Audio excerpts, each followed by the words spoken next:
Emma. So I am back, and this is part two. So we are still in this middle essay here, and we are looking at this part of the essay where your dad is trying to help you make your bedroom feel more like a room. And gosh, these are just such powerful details in here, and this kind of awkward conversation that's going on here between your dad and Dana. She doesn't think you need it, but he does. And again, it just speaks to, she's not tapped into your needs at all right now. He totally is. He's wanting to do this for you. You guys have taken the steps. You've gone to the store. You've gotten the tie-dye kits. He wants to make it special for you.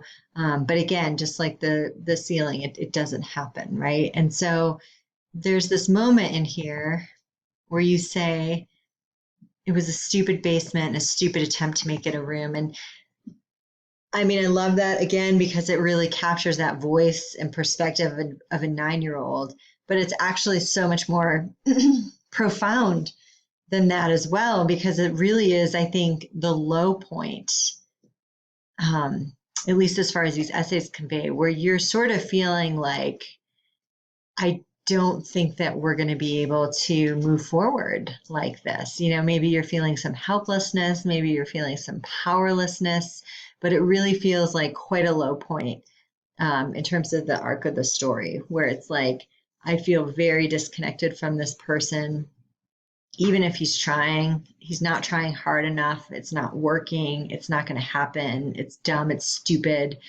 Let's just forget about it. And so it's a very powerful moment. And so I think in terms, again, of that narrative arc of the essay, that things can kind of start to move in a different direction after this, still with some ups and downs. But this to me feels like a pretty low point. The next day, you wake up, your dad is kind of off, to a normal day.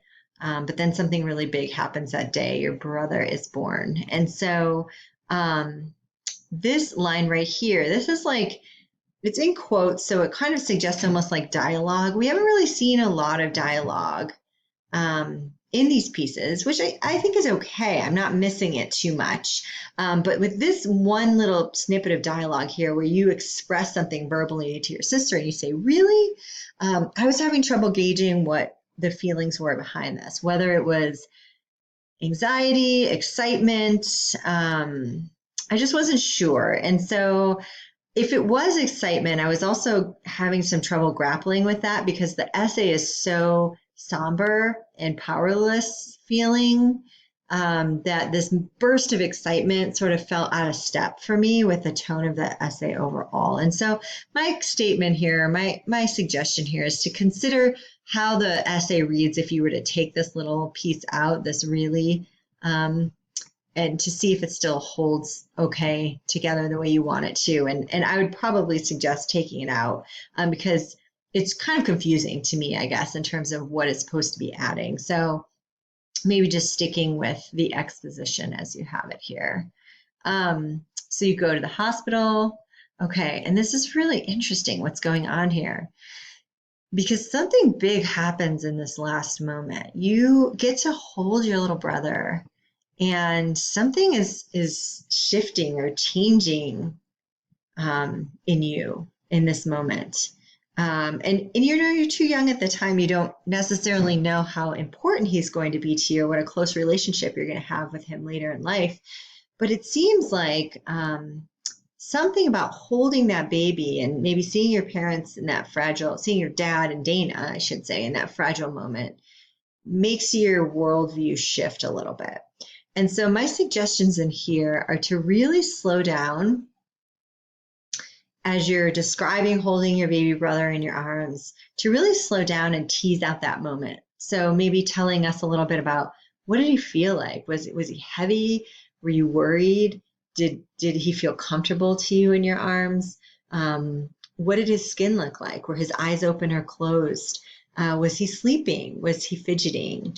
Did you start to have any new feelings in that moment, like, like this person is now a part of my life, or I'm somehow responsible in some way for this person as my little sibling, or what was coming up for you in that moment, because it is such a shift that you are experiencing in this moment that I think you have to slow that moment down for your reader so that they can really experience that shift with you. So all of that is conveyed, I think, in this margin comment. You can take a look at that.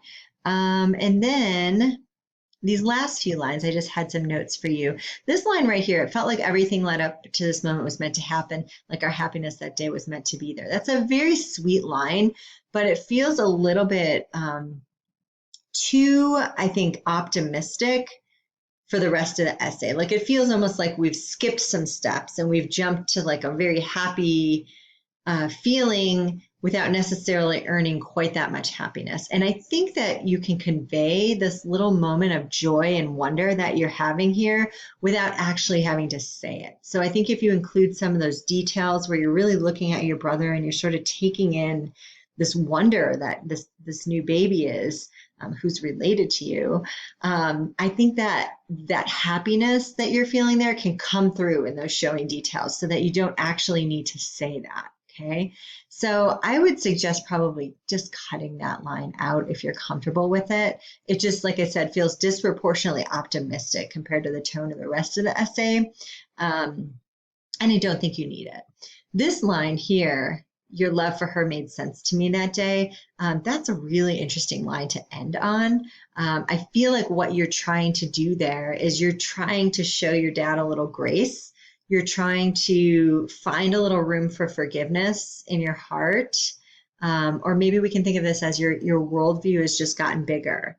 That happens when we're growing up. Like we have a very narrow worldview, but then as we experience events throughout our lives, our worldview starts to grow. And this was an important shift moment for you, where before you had really only been looking at your dad through the perspective of what you had lost. And now that perspective just got a little bit bigger because you're seeing him more as a holistic person, maybe as someone outside of yourself who has other dimensions, and you're starting to get it a little bit. I mean, you're only 9, so you can't comprehend this too much, but you're starting to understand how your dad's life is complex and how there's more in it than just you. And you're a big part of it, but that he's weighing all of these different things that are going on around him.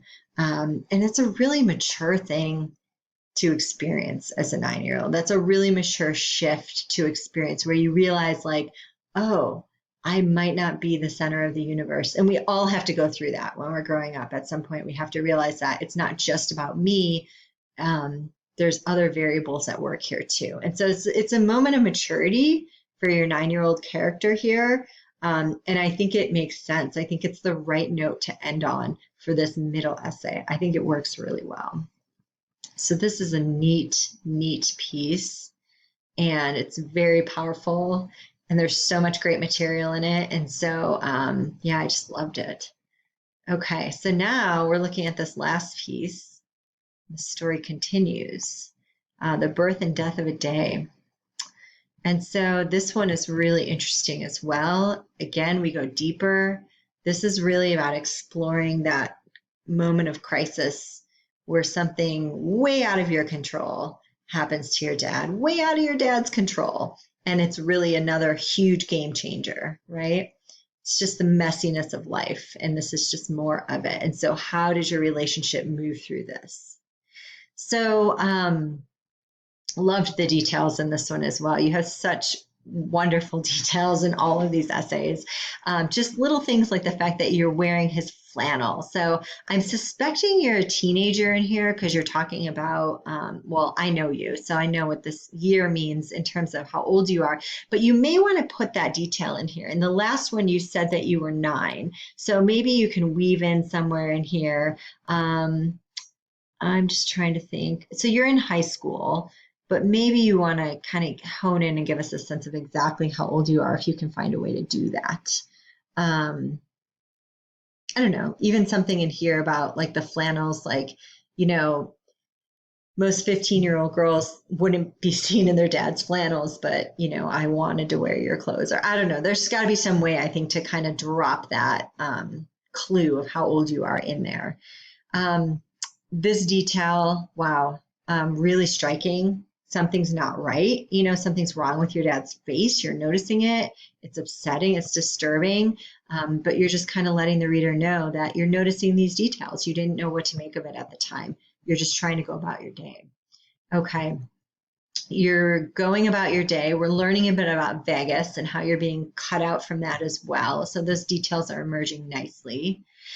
And then we get to the point where you start to let us know that something really wrong happened.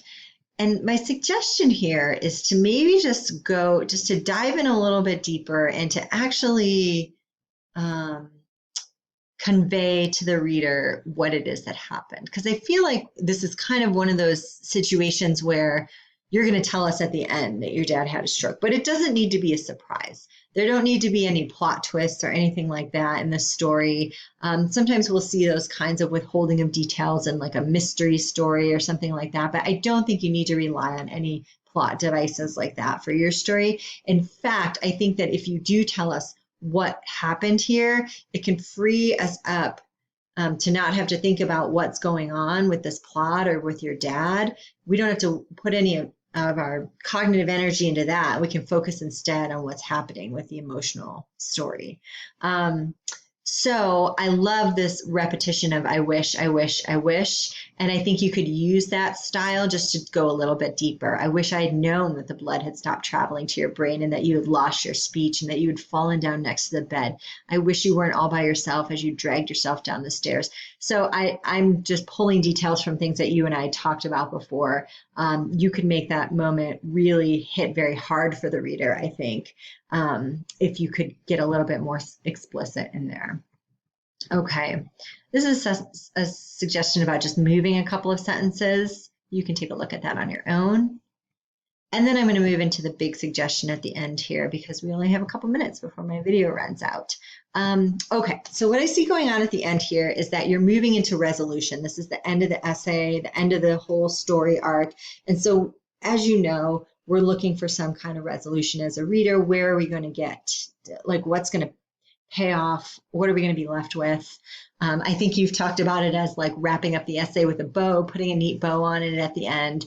And I think we've talked about how hard that is when you're still living the story that you're trying to tell. And so I do not see this particular paragraph as the end of your story. I think it's fine for now. You know, you're writing this in draft form, we're workshopping it, but I actually would suggest that you go further and that you consider adding a fourth essay where more of the resolution can happen. Here, I think this is not a moment of connection.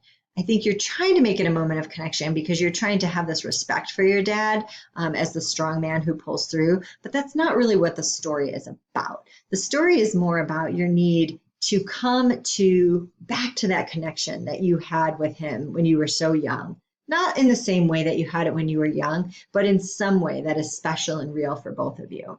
And so that's where the story needs to end, in my opinion. This idea that you and your dad are taking a step in the direction of getting that relationship back. It's not going to be perfect. It's not going to be what you had when you were a little girl in that blue bedroom. But it's something, right? And so here, I think what you're trying to resolve is the plot event. So my dad got sick, but he recovered. But your dad's recovery is not at the heart of this whole story. Your relationship with him is. And so I would suggest making the conclusion less about his recovery and more about the disconnection that you experience. You actually had to self-isolate and pull away from him in that moment. And that's okay. You can end on that note. I think that's fine. It's the tension that comes from connecting and disconnecting in creative nonfiction that really hooks the reader and pulls them through the story. So if you have a moment of disconnection here, just as you did in the first essay, I think that's okay. You can have a fourth essay where you explore the connection. And so I've included some more notes about that here. And if you do want to include a fourth essay, we can talk about what that might look like. This is really wonderful work, Emma. I feel so privileged to have read it. Thank you so much for sharing these intimate details of your life. You write about them just so beautifully, and I hope you get wonderful feedback in this workshop. Thanks for taking a risk. Thanks for putting this great work out there. It's been such a pleasure to read, and we'll keep talking.